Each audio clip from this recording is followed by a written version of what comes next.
मैं सर्व भारतीय आर्य महासभा हावड़ा सदर लोकसभा केंद्र का उम्मीदवार मनोनीत किया गया हूं और हमारे राष्ट्रीय अध्यक्ष श्री विभाष चंद्र अधिकारी महाशय का आशीर्वाद है और उनका समर्थन प्राप्त है। और ये पहली बार है जब हमारा ये राजनीतिक दल कैंडिडेट दिया गया है। कई जगहों पे इन्होंने उम्मीदवार दिए हैं। इस बार 2024 आम लोकसभा चुनाव में के लिए हावड़ा सदर से उन्होंने मुझे मनोनीत किया है। और यहाँ ये आप कह सकते हैं कि चुनाव में तो हम पहली बार खड़े हुए हैं, लेकिन ये क्षेत्र मेरे लिए नया नहीं है।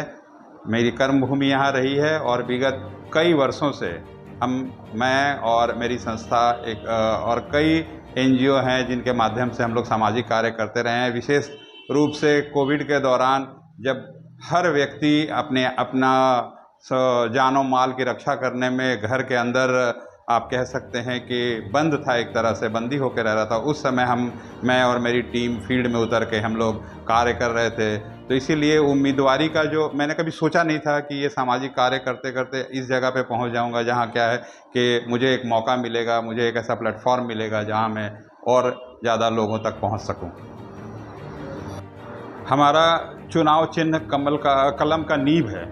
तो कलम का जो नींव चुनाव चिन्ह है, ये अपने आप में बहुत आप कह सकते हैं कि सशक्त चिन्ह है। चुनाव चिन्ह बिना कलम की ताकत के आप कह सकते हैं कि जीवन असंभव है और कलम हर शस्त्र से ताकतवर है। तो ये हमारा चुनाव चिन्ह है, कलम का नींव।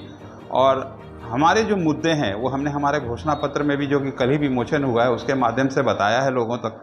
और आपके माध्यम से भी मैं ये वापस बताना चाहता हूँ कि हमारा जो मुख्य मुद्दा है वो है लोगों के साथ, लोगों के पास। क्या है कि मैंने खुद महसूस किया है कि कई राजनीतिक दल जो हैं सिर्फ वादे करते हैं कि मैं आपके बीच का हूं, मैं आपके लिए ही खड़ा हूं, लेकिन उनकी करनी और कथनी में ज़मीन आसमान का फ़र्क दिखा गया है। इनफैक्ट उनकी करनी कथनी में कहीं कोई सामंजस्यता है ही नहीं। इन चीज़ों को महसूस करते हुए मैंने ये सोचा कि अगर मुझे एक मौका मिलता है जनता की सेवा करने का, तो मैं ये ज़रूर कोशिश करूँगा कि हर हाल में उनके साथ खड़ा रहूँ और उनके पास रहूँ। और जो मुख्य मुद्दा हमारा यहाँ का है वो हावड़ा क्षेत्र हमेशा से आप कह सकते हैं कि पिछले कई वर्षों से अपेक्षित रहा है। और अपेक्षा का कारण समझ में नहीं आया आज तक, क्योंकि यहाँ तो सचिवालय भी अब मौजूद है। पहले तो आप कह सकते हैं कि कलकत्ता शहर में था सचिवालय, लेकिन ये मौजूदा सरकार सचिवालय हावड़ा में ले आई है, लेकिन उदासीनता बढ़ गई है और जो लोगों के प्रति उनका कर्तव्य है या जो उनकी दायित्व हैं, वो आप कह सकते हैं कि उन्होंने उसका निर्वहन किया ही नहीं है। इस जगह को मैं आके, और मैं कोशिश ये रहेगा कि जो सामाजिक समस्याएं हैं उनको दूर करने की मैं भरपूर चेष्टा करूंगा और मुझे पूर्ण विश्वास है कि मैं उसमें खरा उतरूंगा। करना चाहता हूं, मेरा सविनय निवेदन है कि आप अपना बहुमूल्य वोट बहुत सोच विचार के इस बार मतदान करें। क्यों? क्योंकि इस बार आप ये समझ के चलिए कि पुराना जितना भी रिकॉर्ड है देख डालिए और देख के ये समझ लीजिए कि सारे लोगों ने आपके बड़े बड़े वादे किए हैं और सारे वादे निराधार निकले हैं।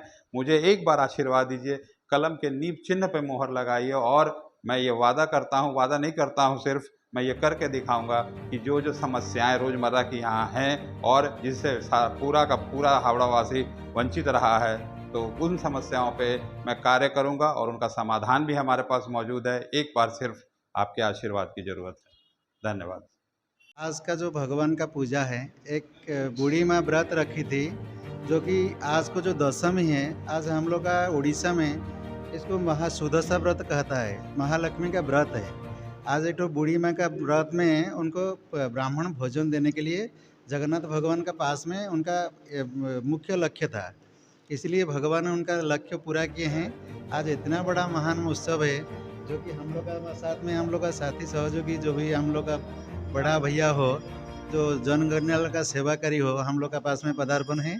हम लोग बहुत आज खुशी है। हम लोग का मंदिर तरफ से हम उन लोग को भी, ब्राह्मण समाज का तरफ से उनको बहुत बहुत बधाई। और लोग जैसा भी भगवान करें तो उनको बहुत बड़ा आगे बढ़ें। हम लोग का बहुत बड़ा कर्तव्य है उनके लिए। जय जगन्नाथ।